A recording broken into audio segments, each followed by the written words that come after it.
ভালো থাকিস আলফি। আজকের ভিডিওটা শিরোনাম শুনে হয়তো অনেকেই প্রশ্ন করতে পারেন, কে আলফি, বা হঠাৎ করে ভালো থাকো আলফির প্রশ্নটা কেন উঠছে। আলফির সাথে যখন আমার প্রথম পরিচয় হয়, সালটা ছিল 2006 সাল। আমি সদ্য এসএসসি পাশ করে ইন্টারমিডিয়েটে ভর্তি হয়েছি যশোর বিএএফ শাইন কলেজে। তো এই কলেজে পড়ার সুবাদে আসলে ওর সাথে আমার বন্ধুত্ব পরিচয়। আলফি মূলত ঢাকার স্থানীয় ছেলে ছিল।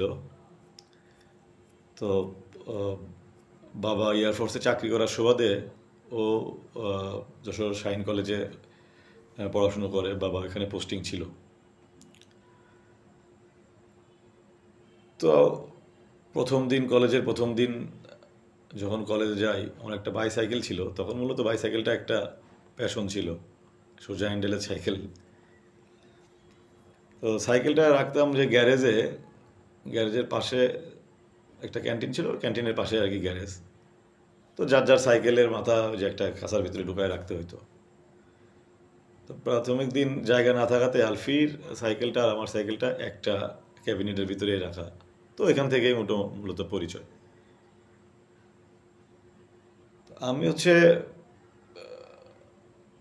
কমার্সের স্টুডেন্ট ছিলাম, কিন্তু কোনো একটা কারণে আমি নিজেও এটা বুঝতে পারি নাই, আমার সকল ফ্রেন্ডই ছিল সায়েন্স ব্যাকগ্রাউন্ডের। হয়তো আলফি, নাইম, মাখিন, সোহেল, আরজু, আরও অনেকেই, এক্সেট্রা এক্সেট্রা। মাহমুদুল নামে একটা বন্ধু ছিল, তাদের কথা অন্য একদিন আসবো। আলফির বিষয়টা আজকে যে কারণে বলতেছি, এর কারণটা ভিডিও শেষে জানতে পারবেন। তো 2006 থেকে 2008 পর্যন্ত আমরা যশোর শাইন কলেজে পড়াশুনো করি। ওইখানে অনেক স্মৃতি, অনেক আনন্দ ভাগাভাগি করে নিয়েছি একসাথেই। আমাদের অনেক খুব ভালোভাবেই মনে পড়ে, আমরা শাইন কলেজে যে প্রাচীরটা ছিল, প্রাচীর টপকায় অনেক সময়। আমরা তখন অবশ্য যাইতাম নাইমের বাসায় যাইতাম, নাইম নামে আমার একটা ক্লোজ ফ্রেন্ড ছিল। তৎকালীন সময় কম্পিউটারটা কিন্তু একটু মানে রেয়ার ছিল বলা চলে। তো আমরা ওর বাসায় যেতাম, যে গেমস খেলতাম, যেমন ভাইস সিটি, হ্যাঁ, সান আন্দ্রেস, আইজিআই, মোস্তফা, এক্সেট্রা, এই টাইপের গেমগুলা। ওর কম্পিউটার ছিল, নতুন কম্পিউটার। তো আলফিও আমরা সবাই একসাথেই যেতাম। আন্টি নাইমের মা অনেক ফ্রেন্ডলি ছিল, আমরা গেলে আপ্যায়ন বা এসে ছেলের মতনই দেখতো আর কি। তারপরে আমরা রক্তঋণে অনেক সময় কাটিয়েছি। রক্তঋণ এখন যেটা boat club, Jessore boat club নামে পরিচিত। শাইন কলেজে আসলে টিচারদের থেকে প্রভোস্ট বা ফিলিং ইউনিটের অফিসার এরা স্টুডেন্টের টেক কেয়ার করতো বেশি। কোথাও কোনো কলেজ বাং দিলে বা এগুলো প্রভোস্টরাই আর কি এগুলো দেখাশোনা করতো। তো আমাদের ওই শাইন কলেজ 2 বছর অনেক ভালো গেল। একটা সময় কলেজ পার করলাম, ওর বাবাদের পোস্টিং হয়ে গেল। আলটিমেটলি আমি ওদের সাথেই ঢাকাতে চলে আসছিলাম। এসে প্রাথমিক অবস্থায় ওদের একটা ফ্যামিলি মেম্বারের মতন ছিলাম আমি। নাইমের বাসায় ক্যাম্পের ভিতরে, ঢাকা কুর্মিটোলা শাইন কলেজের যে ক্যাম্পগুলো আছে, সেই ক্যাম্পে আমার 2 বছর থাকার সুযোগ হয়েছে। একসাথে এখানে পড়াশুনো, অনেক ট্যুর, অনেক ঘোরাঘুরি। আলফি আমাদের ফ্রেন্ডের ভিতরে এমন একটা ফ্রেন্ড ছিল, ও তো ইন্টারমিডিয়েটে খুব ভালো একটা রেজাল্ট করলো, A+ করলো। পরে এসে AIUB-তে ইলেকট্রিক্যাল ইঞ্জিনিয়ারিংয়ে ভর্তি হলো। তো ওর আসলে মেধাশক্তি এমন এমন প্রখর যে ওর যদি 100 পেজের একটা বই মাথা পড়তে দেওয়া হতো, পড়েও পরবর্তীতে হুবহু দাড়ি কমা সহ লিখে দিতে পারতো। তো এভাবে অনেক আনন্দ। এখন বর্তমান যেখানে ঢাকায় নর্থ সাউথ ইউনিভার্সিটি, ওইখানটা তো একসময় খালি ছিল। আলফি ভাষা ছিল মূলত বিশ্ব রোড, কুড়িল বিশ্ব রোড। তো ওইখানে ওর বাসায় যেতাম, আড্ডা দিতাম। আন্টি অনেক আদর যত্নও করতো আমাদের। তো দেখতে দেখতে আসলে মাঝখানে অনেকগুলো বছর পার হয়ে গেছিল। আলফির কথা আসলে বললেও শেষ হবে না। আমরা যখন নতুন বাইরে থেকে ঢাকাতে এসেছি, আমাদের মানে সকল প্রকার ব্যাকআপই ও দিত। কোনো সমস্যায় কোনো সমস্যা কোনো ফ্রেন্ডের বুঝতে দেয়নি। আলফি খুবই খুবই সৎ এবং খুবই খোলা মনের একটা মানুষ ছিল। 2014 পরে থেকে আলফি অসুস্থতা বোধ করে, পেছনের কোনো একটা ব্যাকবোনের ব্যথা।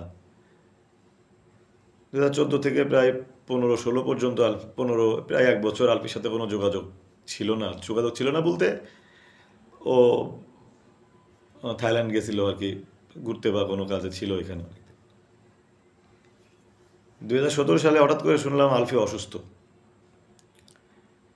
বসুন্ধরা এভার কেয়ার হসপিটালে অ্যাপোলো হসপিটালে আমি দেখতে যাই। তখনও আলফি বুঝতে পারিনি আলফি আসলে কতটুকু অসুস্থ। বাসায় আসার পরে আলফি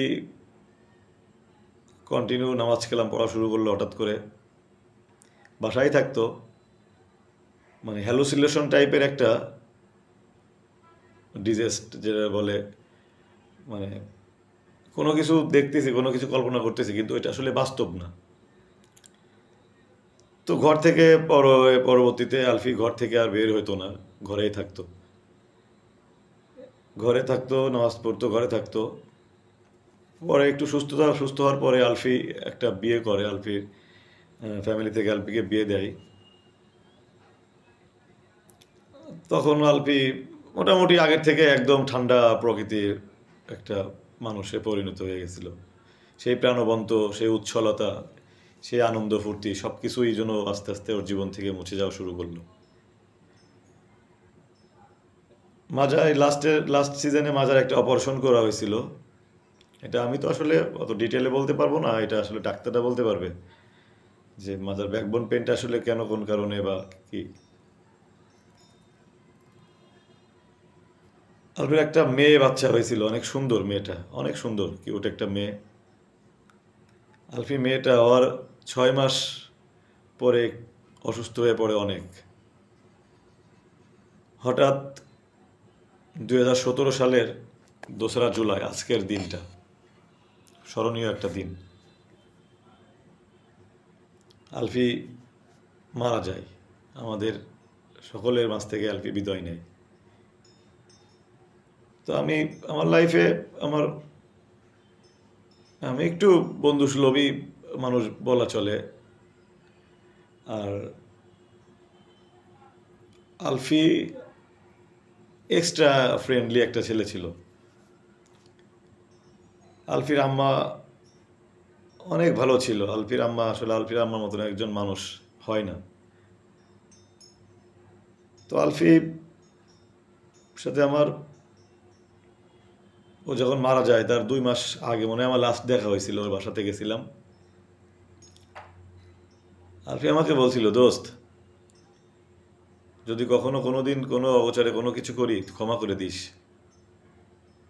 আজকে আমি বলতেছি, হ্যাঁ আলফি, তুই কখনো কোনো অন্যায় করিসনি, ক্ষমা তো প্রশ্নই ওঠে না। ভালো থাকবি, যেখানেই থাকিস ভালো থাকিস। আসসালামু আলাইকুম রহমতুল্লাহি ওয়া বারাকাতুহু।